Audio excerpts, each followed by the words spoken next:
agaasimaha guud ee wasaaradda horumarinta caafimaadka ee Soomaaliland Dr. Maxamed Cabdi Xergeey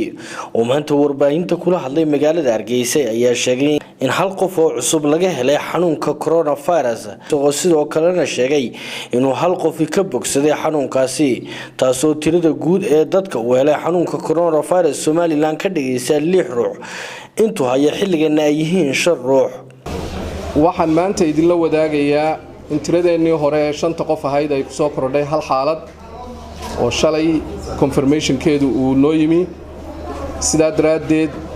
xaaladaha guud ee xanuunka laga helay guud ahaanba qaranka Soomaaliland waa 6 qof 6dii qof hal qof oo ka midihi waa uu ka bogsaday xanuunka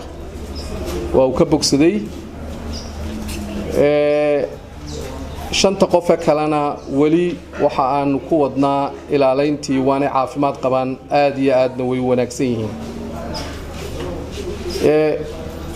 waxaan doonayaa inaan idin la wadaago oo aan idin sheego in tirada guud ee la baadhay ay tahay 151 qof ee laga hubiyay shaybaarka lagu hubiyay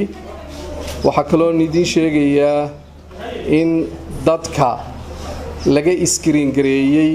ee xanuunkan laga eegay ee ka soo galay xuduudaheena kala duwan marka aan leeyahay xuduudaha kala duwan si aad ogtiin xuduuduhu waa ay xidhan yihiin laakiin waxa furan ganacsiga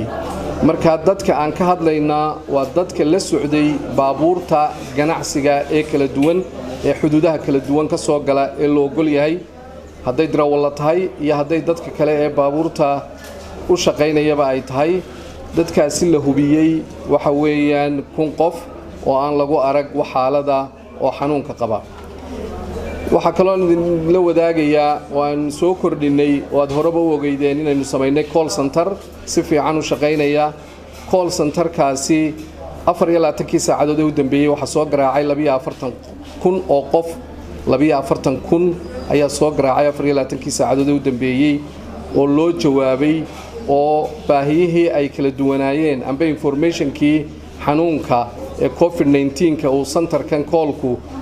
shaqaalaha wasaaradda horumarinta caafimaadka ee jooga ay uga jawaabeen